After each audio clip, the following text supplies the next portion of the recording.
Lawrence Bishnoi नाम तो आपने सुना ही होगा, क्योंकि आजकल यही नाम बहुत ज्यादा सामने आ रहा है। एक ऐसा नाम जो पूरे देश में खौफ का दूसरा नाम बन चुका है। लॉरेंस बिश्नोई, तू ललकार मत, बार बार ललकार मत।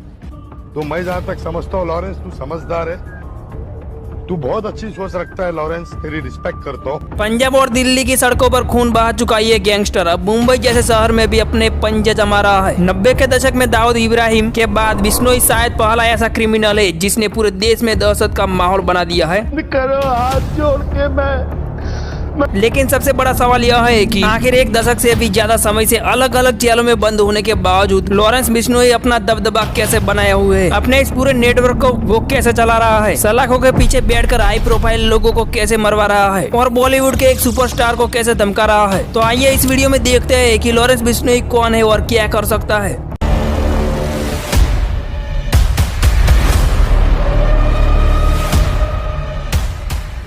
1993 में पंजाब के फिरोजपुर जिले के एक गांव में जन्मे लॉरेंस बिश्नोई का असली नाम सतविंदर सिंह है। अपने कॉलेज के दिनों में ही बिश्नोई ने जुर्म की दुनिया में कदम रख दिया था। 2010 में पढ़ाई के लिए वो चंडीगढ़ चला गया और डीएवी कॉलेज में दाखिला लिया। बाद में 2011 में वो Punjab university campus students council में शामिल हो गया, जहाँ उसकी मुलाकात एक और कुख्यात गैंगस्टर गोल्डी बरार से हुई। यही से पहली बार यूनिवर्सिटी की राजनीति और फिर जुर्म की दुनिया में उसके कदम पड़े। 2010 और 2012 के बीच हत्या के प्रयास, अवैध कब्जा, मारपीट और डकैती जैसे संगीन केसेस में उसके खिलाफ कई एफआईआर दर्ज की गई। यूनिवर्सिटी से निकलने के बाद वो शराब की तस्करी, हथियारों की तस्करी और दूसरे क्रिमिनल को पनाह देने में शामिल हो गया। कुछ ही सालों में लॉरेंस के गैंग ने पंजाब से बाहर भी अपने पैर पसार लिए। उसका गैंग पंजाब, उत्तर प्रदेश, हरियाणा, महाराष्ट्र, दिल्ली, राजस्थान और झारखंड सहित पूरे उत्तर भारत में फैल गया। अब उसके हेंचमैन शराब माफिया, पंजाबी गायकों और दूसरे रसूखदार लोगों से पैसे वसूलने के काम में शामिल हो गए। सोशल मीडिया के जरिए लॉरेंस ने युवाओं को अपने गैंग में शामिल करना शुरू किया। बिश्नोई को पहली बार 2012 में बंठीडा जेल में बंद किया गया था। बाद में Maharashtra control of organised crime act के तहत आरोपी बनाए जाने के बाद उसे तिहाड़ जेल में भेज दिया गया। कहानी शुरू होती है 90 के दशक से, जब दाऊद इब्राहिम और उसके हेंचमैन का आतंक मुंबई में चरम पर था। 1993 के बम धमाकों के बाद दाऊद भारत छोड़कर भाग गया और विदेश से अपने डी कंपनी को ऑपरेट करने लगा। उसके बाद छोटा शकील, अबू सलेम और छोटा राजन जैसे कई और डॉन भी भारत से भाग गई। मुंबई अंडरवर्ल्ड का पूरा ऑपरेशन विदेश से चल रहा था और सिर्फ अरुण गवली ही भारत में रह गया था। मुंबई पुलिस ने गैंगवार को तो खत्म कर दिया, लेकिन दाऊद और छोटा शकील को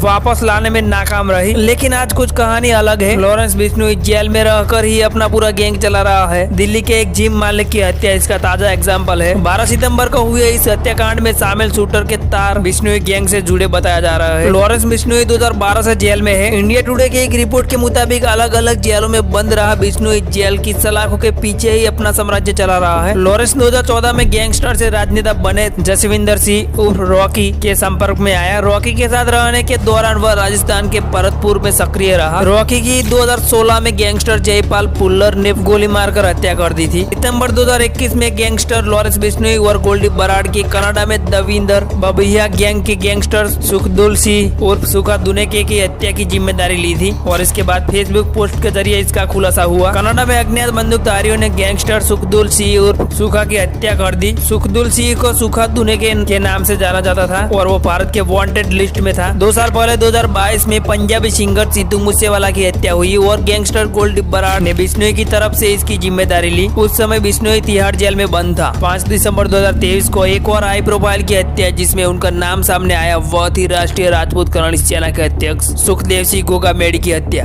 12 अक्टूबर को लॉरेंस बिश्नोई गैंग ने एनसीपी नेता बाबा सिद्दीकी की हत्या की जिम्मेदारी ली। बाबा सिद्दीकी कोई आम नेता नहीं थे, वो 3 बार विधायक रहे, महाराष्ट्र की सत्ता के करीबी थे और सलमान के खास दोस्त भी। 2022 तक लॉरेंस बिश्नोई पिछले 12 वर्ष में 37 आपराधिक मामलों में शामिल रहा है। इसे 21 अंडर कॉन्सिडरेशन है, 9 में बरी हो चुका है और 6 में सजा हो चुकी है। 2012 से बिश्नोई ने अपना ज्यादातर समय सलाखों के पीछे बिताया है। उस दौरान उसने दूसरे अपराधियों के साथ गठजोड़ बढ़ाया। जेल से बाहर आने पर उसने हथियार डीलरों और स्थानीय अपराधियों के साथ मुलाकात की, जिससे उसके साथियों की संख्या बढ़ गई। 2013 में उसने मुक्तसर में सरकारी कॉलेज के चुनाव में जीतने वाले उम्मीदवार और लुधियाना नगर निगम के चुनाव में एक प्रतिद्वंदी उम्मीदवार की गोली मारकर हत्या कर दी। उसने शराब का धंधा भी शुरू कर दिया और अपने गिरोह के हत्यारों को पनाह भी देता था। लॉरेंस बिश्नोई 1 दशक से भी ज्यादा समय से जेल में बंद है, लेकिन वो जेल के अंदर से ही वॉल्व कॉल और वीडियो कॉल का इस्तेमाल करके अपने साथियों से बात करता रहता है। उसने जेल के अंदर से टीवी चैनलों को इंटरव्यू भी दिए हैं। जब पहली बार 2012 में जेल भेजे गए लॉरेंस बिश्नोई को अब अहमदाबाद की साबरमती जेल में रखा गया है। अगस्त 2023 में उसे दिल्ली की तिहाड़ जेल से अहमदाबाद शिफ्ट किया गया था। एनआईए के मुताबिक लॉरेंस बिश्नोई गैंग भारत के 5 राज्यों में 700 से ज्यादा शूटर्स के साथ काम करता है। इनमें कम से कम 300 शूटर पंजाब के हैं। साथ ही देश के बाहर भी लॉरेंस का नेटवर्क फैल चुका है। लॉरेंस का नाम यूएपीए कानून के तहत एनआईए की चार्जशीट में शामिल है और उसके गैंग की तुलना दाऊद इब्राहिम की डी कंपनी से की गई है। एक बड़ा सवाल यह भी है कि क्या देश के सबसे बड़े गैंग का सरगना जेल अधिकारियों की मिलीभगत के बिना काम कर सकता है? सवाल यह भी उठता है कि बिश्नोई का रसूख कितना ऊपर तक है और क्यों बिना किसी सरपरस्ती के वो इतने बड़े संगठित अपराधी सिंडिकेट को कैसे चला सकता है? कनेक्शन और देश सहित बाहर के मुल्कों में फैले उसके नेटवर्क का यही जाल शायद उसका सुरक्षा कवच है। लेकिन अब उत्तर भारत विकास सेना नाम के राजनीतिक दल ने लॉरेंस बिश्नोई को महाराष्ट्र विधानसभा चुनाव लड़ने का प्रस्ताव दिया है। लेकिन दूसरी ओर राज शेखावत ने कहा है कि जो पुलिसकर्मी लॉरेंस बिश्नोई का एनकाउंटर कर देगा उसे करड़ी सेना की ओर से इनाम दिया जाएगा। लॉरेंस बिश्नोई का एनकाउंटर करेगा उस पुलिसकर्मी को 1,11,11,111 रुपए का पुरस्कार करणी सेना द्वारा प्रदान किया जाए। अगर आपको याद हो तो सलमान खान काले हिरण के शिकार मामले में शामिल थे और 5 अप्रैल 2018 को खान को काले हिरण के शिकार मामले में दोषी ठहराया गया और 5 साल कैद की सजा सुनाई गई। काला हिरण शिकार मामला ही वह कारण है जिसकी वजह से सलमान को लॉरेंस बिश्नोई से जान से मारने की धमकियां मिल रही है। पहले कहा जाता था कि कलाकारों को कोई धर्म नहीं होता, लेकिन सोशल मीडिया यूनिवर्सिटी बता रही है कि सलमान खान मुसलमान है और गैंगस्टर लॉरेंस बिश्नोई सच्चा हिंदू। फेसबुक, इंस्टाग्राम, यूट्यूब समेत सभी सोशल मीडिया प्लेटफॉर्म पर लोग बिना किसी संकोच के लॉरेंस का समर्थन कर रहे हैं। साथ ही चेतावनी भी दे रहे हैं कि अब अच्छा मौका हाथ लगा है, इसे नहीं गंवाना है। ताज्जुब की बात है कि कानून की नाक के नीचे सोशल मीडिया का दुरुपयोग चल रहा है, लेकिन पट्टी हटने के बाद भी कानून को कुछ नहीं दिख रहा है। लोकतांत्रिक देश में लोग सरेआम एक अपराधी का समर्थन कर रहे हैं, लेकिन कोई कुछ नहीं बोल रहा है। एक युवा को और बड़ा अपराधी बनने के लिए प्रोत्साहित किया जा रहा है, लेकिन सब मौन है। सोशल मीडिया में तमाम पोस्ट और कमेंट्स लॉरेंस बिश्नोई को हिंदू डॉन के तौर पर प्रोजेक्ट कर रहे हैं। लोग लॉरेंस का खुला समर्थन करते हुए बोल रहे हैं, लॉरेंस पीछे मत हटना, लॉरेंस हिंदुओं का शेर है।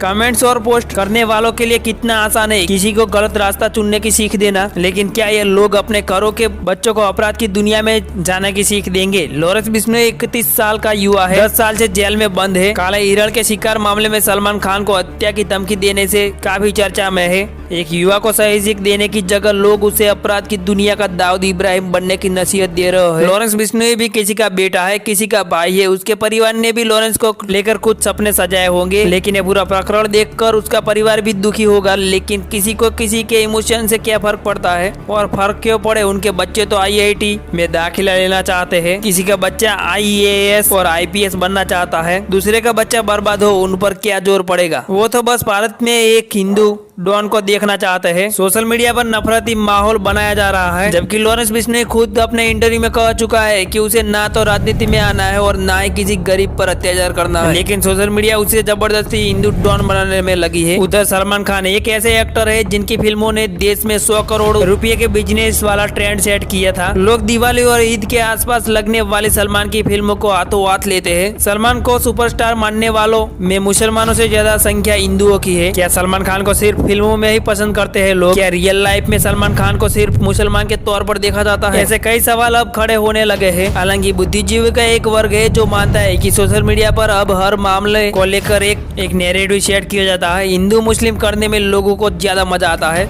इसलिए सलमान और लॉरेंस केस में भी यही हो रहा है। सलमान खान को जान से मारने की धमकी का मामला बेहद गंभीर है। इस मामले को सोशल मीडिया पर मजाक न बनाए, साथ ही लॉरेंस बिश्नोई को जबरदस्ती और बड़ा अपराधी बनाने की कवायद भी बंद करे। मीम्स बनाकर मामले की गंभीरता को कमजोर ना करे। सोशल मीडिया पर खुलेआम अपराध और अपराधी का समर्थन करना बेहद खतरनाक है। दरअसल इसकी आड़ में नए अपराधी और नए गैंग एक्टिव हो सकते हैं। देश की शांति व्यवस्था चरमरा सकती है। इसकी आंच सोशल मीडिया पर नफरत फैलाने वालों तक भी पहुंचे, इससे पहले सतर्क हो जाए। फिलहाल बिश्नोई अहमदाबाद की साबरमती जेल में बंद है। एक सवाल यह भी है कि सलाखों के पीछे से पूरा गैंग चला रहा है बिश्नोई को कौन सी ताकत इतना ताकतवर बना रही है? बस इस वीडियो में इतना ही, मिलते हैं अगले वीडियो में।